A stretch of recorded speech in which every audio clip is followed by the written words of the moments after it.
എന്ത് പറഞ്ഞാലും ഇതൊന്നും എനിക്കങ്ങോട്ട് ദഹിക്കുന്നില്ല.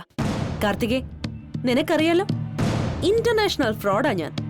ഒരു ഉഡായിപ്പ് കണ്ട എനിക്ക് തിരിച്ചറിയാം. നീ വീണ്ടും പാമ്പിനെടുത്ത് തോളെ ചുറ്റിയതായിട്ടാ എനിക്ക് തോന്നുന്നത്. സൂര്യനെ കിട്ടിയതിന്റെ ആ ഒരു മത്തില് തല മന്നിച്ചിരിക്കുന്നോണ്ട് നിനക്കത് മനസ്സിലാവില്ല. നിന്നോടിനി ഞാനൊന്നും പറയുന്നില്ല. പറഞ്ഞാ മനസ്സിലാവുന്ന വേറൊരാള് വരും. അട്ടയെ തോണ്ടിയെടുക്കുന്നത് പോലെ പുള്ളിക്കാരൻ അവളെ തമ്പുരാൻ മടത്തിന്ന് പുറത്തേക്ക് എറിഞ്ഞോളും. നീ നോക്കിക്കോ.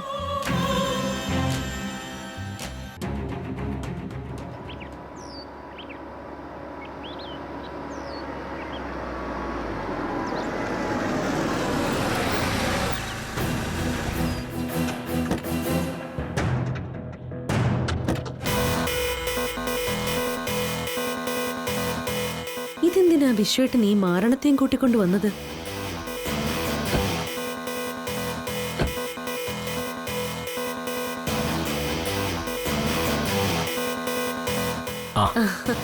ഗൗരി, വിദ്യേച്ചിയെ കണ്ടിട്ട് കുറെ കാലം ആയല്ലോന്ന് ഞാൻ ഇപ്പൊ കൂടി പറഞ്ഞതേ ഉള്ളൂ കാർത്തികയോട്.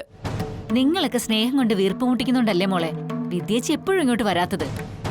പിന്നെ ദൈവം എപ്പോഴും പ്രത്യക്ഷപ്പെടാറില്ലല്ലോ. ഉണ്ടെന്നൊരു തോന്നലുണ്ടാവൻ ഇടയ്ക്കിടയ്ക്ക് മിന്നായ പോലെ വരും. ഇല്ലെങ്കി ആരും പേടിയില്ലാതെ പോവില്ലേ? നീ കാർത്തിക മോളുടെ അടുത്തേക്കില്ലേ?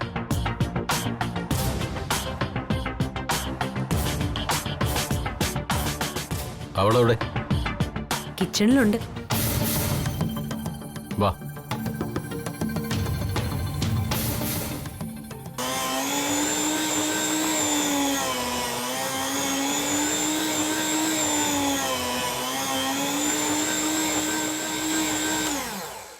എന്താ നിന്റെ ഭാവം? ചോറും കറിയൊക്കെ ആയിട്ടുണ്ട്. പരിപ്പ്, പപ്പടം, സാമ്പാർ, ഒരു തേങ്ങാ ചമ്മന്തിയും കൂടി അരക്കായിരുന്നു. നീ എന്താ ആളെ കളിയാക്കുന്നു? എന്താ ഈ വേലക്കാരി വേഷത്തിന്റെ അർത്ഥം എന്നാ ചോദിച്ചത്? ഞാൻ എല്ലാ കാര്യങ്ങളും ഗൗരിയോടും കാർത്തികയോടും പറഞ്ഞതാണല്ലോ സർ. പറഞ്ഞതിനപ്പുറത്തേക്ക് മനസ്സിൽ എന്തെങ്കിലും ആലോചിച്ച് വെച്ചിട്ടുണ്ടോന്നാ ചോദിച്ചത്. ഗതികേട് കൊണ്ടാ സർ, അല്ലെങ്കിൽ പിന്നെ ഞാൻ ഇങ്ങോട്ട് തന്നെ. അത് തന്നെയാ എനിക്കും അറിയേണ്ടത്. ജീവിക്കാൻ ഗതിയില്ലെങ്കിൽ നീ എന്തിനാ ഈ വീട്ടിലേക്ക് തന്നെ വന്നത്? വേലയ്ക്ക് നിൽക്കാനാണെങ്കിൽ മറ്റെവിടേക്കെങ്കിലും പോവാലോ. ഞാനായിട്ട് ഇവിടെ വന്നതല്ല സർ. പുറത്ത് വെച്ച് എന്നെ കണ്ടപ്പോ സൂര്യേട്ടൻ എന്നെ. മിണ്ടി പോകരുത് ആ പേരിവിടെ. ഹരിനന്ദൻ. സൂര്യനാരായണൻ എന്ന ഒരാളില്ല. അപ്പോ ഇവിടെ ഇവിടെ നിർത്താൻ തന്നെയാണോ വിശ്വേട്ടന്റെ തീരുമാനം? അടങ്ങി ഒതുങ്ങി നിൽക്കാന്നുണ്ടെങ്കിൽ നിന്നോട്ടെ. നേരത്തെ കാണിച്ചതുപോലെ വല്ല വേലത്തരമായിട്ട് ഇറങ്ങിയാൽ ഒന്ന് കുഴിച്ചു മൂടും ഞാൻ. ആരെ കൊല്ലുന്ന കാര്യമോ സാറ് പറഞ്ഞത്?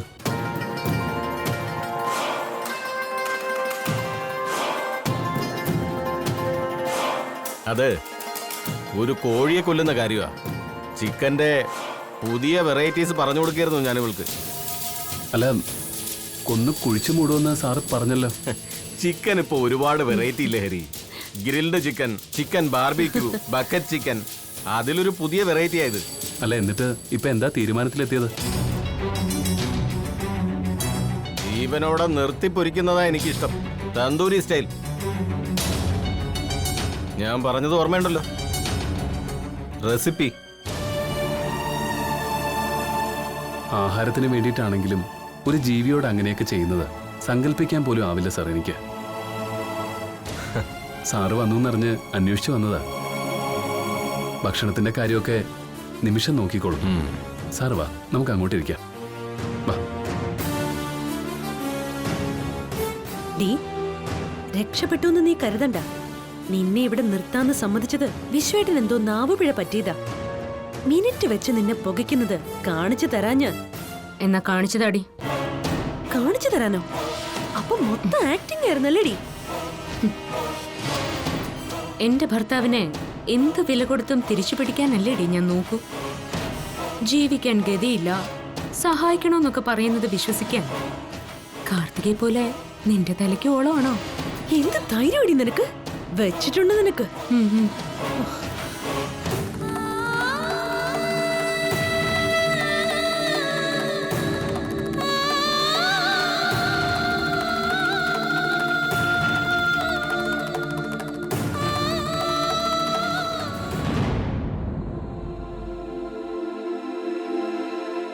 ചിലർക്ക് അങ്ങനെ വയറുണ്ടാവില്ലെന്നാ ഡോക്ടർ പറഞ്ഞത്.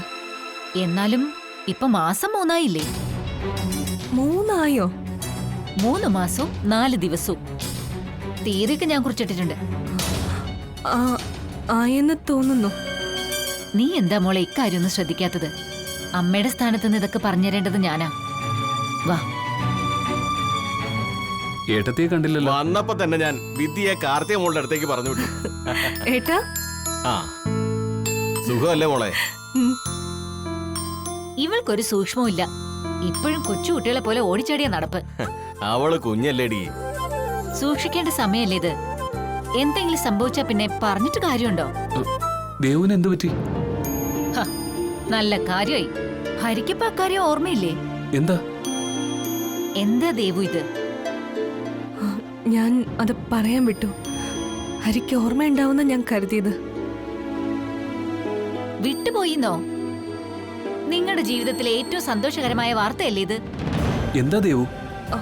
അത് ഹരി, ഞാൻ പറയാം. എന്തു പറയാന്ന്? എന്തോ കുറ്റം ചെയ്ത പോലെയാണല്ലോ ഭാര്യ പ്രഗ്നന്റ് ആണെന്ന് ഭർത്താവിനോട് പറയുന്നത്. പ്രഗ്നന്റ് ആണെന്നോ?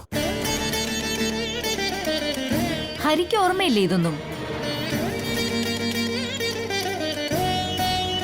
ഏ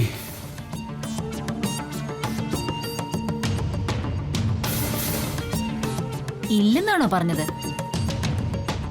ഹരിക്ക് ഓർമ്മയുണ്ടാകാൻ വഴിയില്ല. ഹരി ഹോസ്പിറ്റലിൽ കിടക്കുന്ന സമയത്തല്ലേ റിസൾട്ട് പോസിറ്റീവായിട്ട് വന്നത്. അക്കാര്യം ദേവുമോള് നമ്മളോട് പറഞ്ഞതല്ലേ. നീ പലതും മറക്കുന്നു. എന്നാലും ഇങ്ങനെ കെയർലെസ് ആയിട്ടാണോ വിശ്വട്ടാ ഇതൊക്കെ കൈകാര്യം ചെയ്യേണ്ടത്? പ്രത്യേകിച്ചും 2-3 വട്ടം ഗർഭം അലസിപ്പോയ സാഹചര്യത്തിൽ. ഗർഭം അലസിയെന്നോ? ഇതൊന്നും ദേവു ഹരിയോട് പറഞ്ഞിട്ടില്ലേ? ഇതാ പറഞ്ഞത്, ഒക്കെ കുട്ടികളെയായിട്ടാ ഇവള് കാണുന്നതെന്ന്. കുഞ്ഞുങ്ങൾ ഉണ്ടാവാനുള്ള വഴിപാട് കഴിക്കാനല്ലേ നിങ്ങൾ ചോറ്റാനിക്കര പോയത്? അതിനു മുമ്പും 2 വട്ടം പ്രഗ്നന്റ് ആയതാ ദേവുമോള്. അത് അബോർട്ടായി. തുടർച്ചയായി ഇങ്ങനെ പ്രശ്നങ്ങൾ ഉണ്ടായപ്പോഴാ വഴിപാടിന്റെ കാര്യം ആലോചിച്ചത്. ആക്ച്വലി ആ ആക്സിഡന്റ് സംഭവിക്കുമ്പോഴും പ്രഗ്നന്റ് ആയിരുന്നു ദേവു. ആക്സിഡന്റിൽ അതും പോയി. കഥയുണ്ടാക്കല്ലേടി? കഥയുണ്ടാക്കിയത് നീയല്ലേ, ഞാനന്ന് അലങ്കരിച്ചു എന്നേ ഉള്ളൂ. ആ, എന്തായാലും ഇത്തവണ വിടാൻ തീരുമാനിച്ചിട്ടില്ല ഞങ്ങള്. എന്ത് റിസ്ക് എടുത്തിട്ടായാലും കുഞ്ഞിനെ രക്ഷിച്ചെടുക്കണം. ഒരു കുഞ്ഞില്ലാത്തതിന്റെ വേദനയെ നല്ലപോലെ അറിയുന്നവരാ ഞങ്ങള്, അല്ലേ വിശ്വേട്ടാ? എല്ലാ പോസ്റ്റിലും കയറി ഗോൾ അടിക്കാതെ. നമ്മുടെ കുടുംബത്തിലെ ആദ്യത്തെ കുഞ്ഞല്ലേ, ഇത് നമുക്കൊരു ഉത്സവമാക്കണം. പക്ഷേ ദൈവം നല്ലപോലെ സൂക്ഷിക്കണമെന്നാ ഡോക്ടർ പറഞ്ഞത്. അതെന്തു പറ്റി? ഇവൾക്കെന്തോ ക്രോമസോം പ്രോബ്ലം ഉള്ളതുകൊണ്ടാ തുടർച്ചയായി ഇങ്ങനെ അബോർഷൻ ആവുന്നത്. അത് നേരെയാക്കാനുള്ള മരുന്നൊന്നും മുടക്കരുതെന്നാ ഡോക്ടർ പറഞ്ഞിരിക്കുന്നത്. പോരാത്തതിന് ഷുഗർ ലെവലും കൂടുതലാ. മധുരമൊന്നും കഴിക്കാൻ പാടില്ല. ഈ പ്രായത്തിൽ ഷുഗറൊക്കെ വരുമോ? ഷുഗർ എന്നൊക്കെ പറയുന്നത് പാരമ്പര്യമല്ലേ? വിശ്വേട്ടനാണെങ്കിലും പഞ്ചസാര കൂടുതലാ. പിന്നെ വേറെയും കുറച്ച് പ്രോബ്ലംസ് ഉണ്ട്. ഞാനത് ഇവൾക്ക് പറഞ്ഞു കൊടുത്തോളാം ഡീറ്റെയിൽഡ് ആയിട്ട്. മോള് വാ. വാ മോളെ വാ. ഞാനിപ്പോ വരാം ഹരി. ഓക്കെ.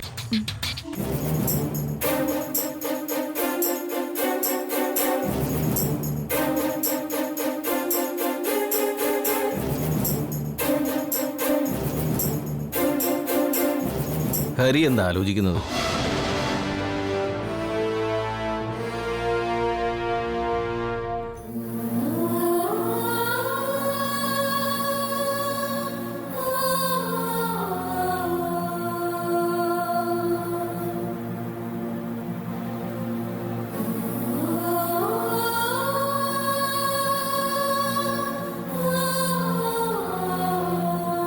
എങ്കിലും ഇത്രയും പ്രധാനപ്പെട്ടൊരു കാര്യം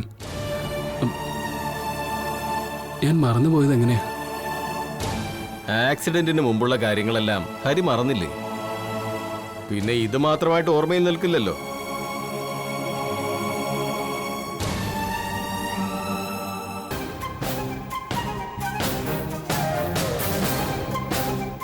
മോക്ക് വിഷമമായോ ഞാൻ അങ്ങനെയൊക്കെ പറഞ്ഞത്? ഏയ് നീ പറഞ്ഞ കഥയ്ക്ക് ഒരു പഞ്ച് കിട്ടാൻ വേണ്ടിട്ടല്ലേ മോളെ ഞാൻ ചില കൂട്ടിച്ചേർക്കലുകളൊക്കെ നടത്തിയത്.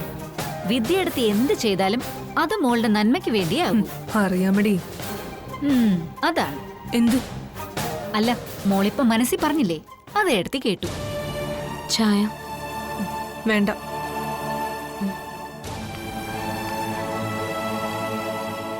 ആ ദേവു. സോറി മോളെ, ഇവൾക്ക് ദേവു എന്നല്ലാതെ വേറൊരു പേര് സങ്കല്പിക്കാൻ പറ്റുന്നില്ല എനിക്ക്. It's okay. സഹിച്ചല്ലേ പറ്റൂ. കിട്ടുന്ന അവസരമെല്ലാം നന്നായിട്ട് ഉപയോഗിച്ചോടി. ആ, ഈ സമയത്ത് മോളിവിടെ ഉണ്ടായത് നന്നായി. എനിക്കിവിടെ നിൽക്കാൻ ആഗ്രഹമില്ലാഞ്ഞിട്ടല്ല, ഒരു മിനിറ്റ് പോലും എന്നെ പിരിഞ്ഞിരിക്കില്ല വിശ്വേട്ടൻ. അത്രയ്ക്ക് സ്നേഹ ഞങ്ങള് തമ്മില്. ഇനിയിപ്പോ ഇവളുടെ കാര്യങ്ങൾ നോക്കാൻ ഒരാളായല്ലോ. കഴിക്കേണ്ട മരുന്നും പാലിക്കേണ്ട ചിട്ടകളും ഒക്കെ ഞാൻ വിശദമായിട്ട് പറഞ്ഞുതരാം.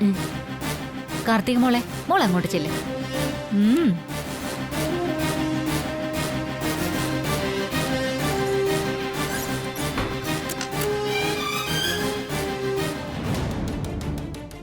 വീണ്ടും നീ ഇവിടെ എത്തി. ചേച്ചി.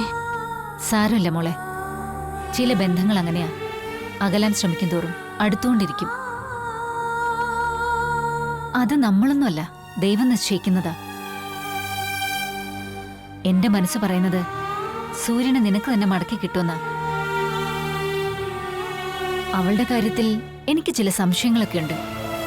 അത് ശരിയാണെന്നുണ്ടെങ്കിൽ ആ ചെമ്പ് തെളിയാൻ ഇനി അധിക സമയമൊന്നും വേണ്ട. ഞാൻ പറയുന്ന റൂട്ടിൽ മോളൊന്ന് പിടിച്ചു നോക്ക്.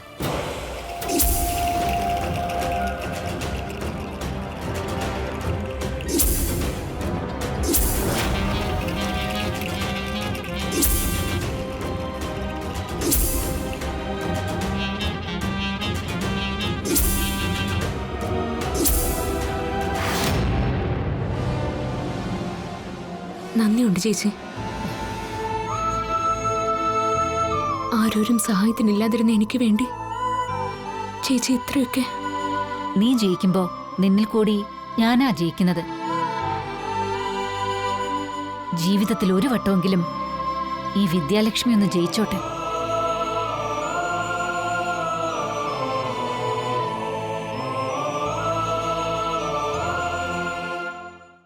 നേരാണോ നീ പറഞ്ഞത്?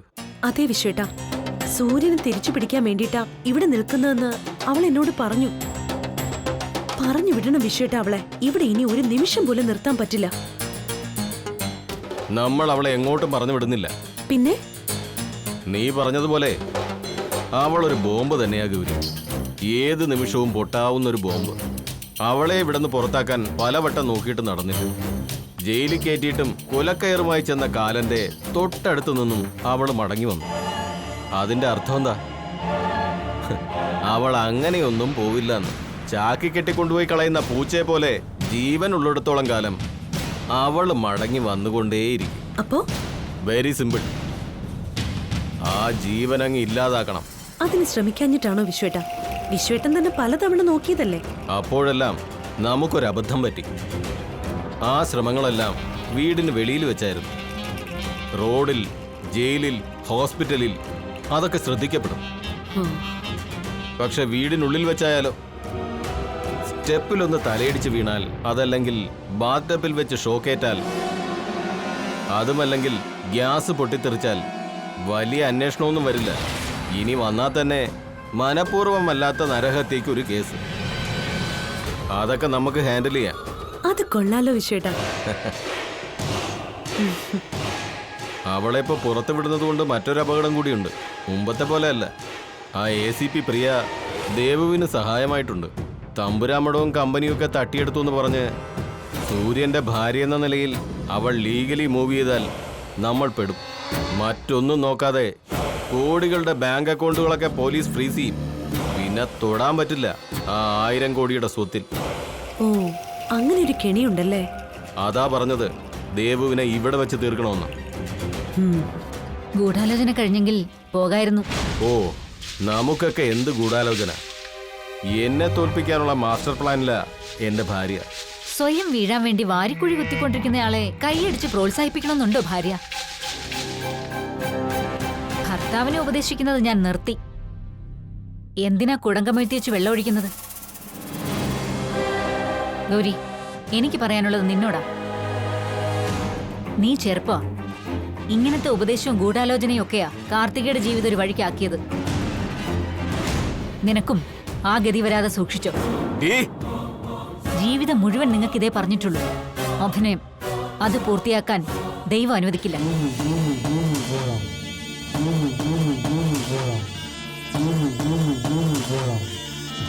അല്ല, എന്താ നിങ്ങൾ തമ്മിലൊരു സ്വകാര്യം?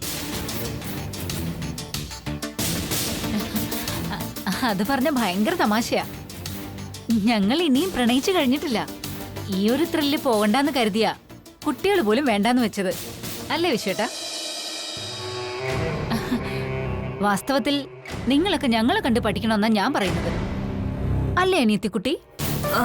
അതെ. ഇവള് വായ തുറന്നാ പിന്നെ നോൺ സ്റ്റോപ്പാ. ഞങ്ങൾ ഇറങ്ങട്ടെ ഹരി. വാ മോളെ, ബാക്കി പ്രണയമൊക്കെ വീട്ടിൽ ചെന്നിട്ട്.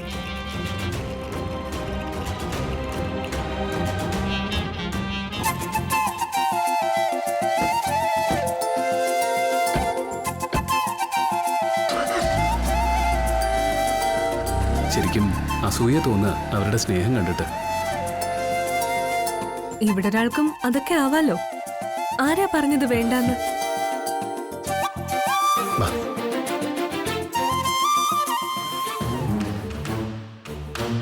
ഇയാള് ശരിക്കും പൊട്ടനാണോ അതോ പൊട്ടനായിട്ട് നീ അഭിനയിക്കുന്നതാണോ?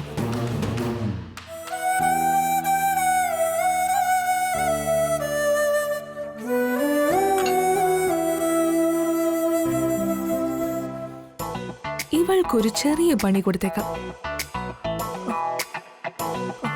എന്താ എന്തു പറ്റി ദേവു? ഇവിടെ ഇരിക്കുക. പെട്ടെന്നൊരു തലചുറ്റൽ പോലെ. ഹോസ്പിറ്റലിൽ പോണോ? വേണ്ട ഹരി, കിടന്നാ ശരിയായിക്കോളും. എന്നാ ഇവിടെ കിടന്നു. വേണ്ട ഹരി, നമുക്ക് ബെഡ്റൂമിൽ പോവാം.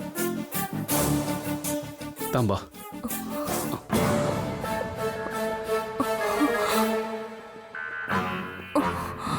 എനിക്ക് നടക്കാൻ വയ്യ.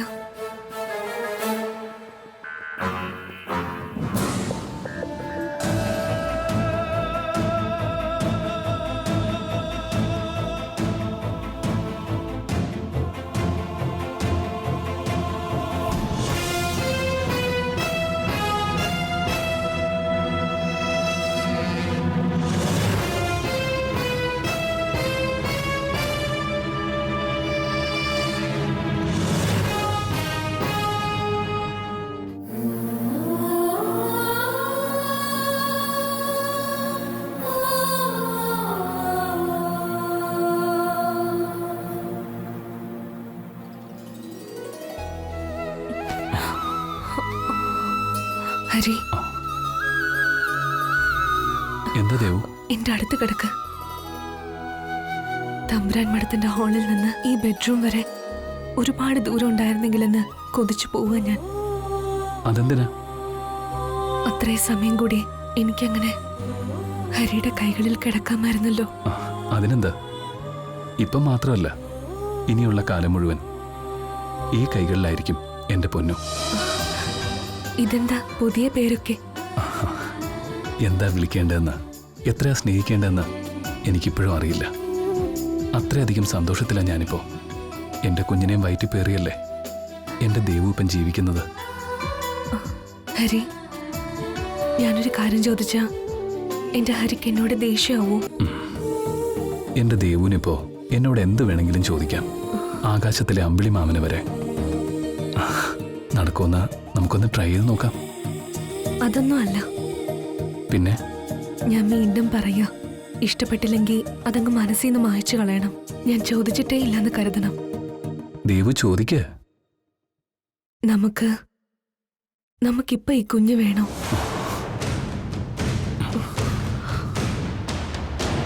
ദേവു ഇപ്പൊ എന്താ എന്നോട് ചോദിച്ചത്? പ്ലീസ് ഹരി, ഞാൻ പറയുന്നത് മുഴുവനൊന്ന് കേൾക്കണം.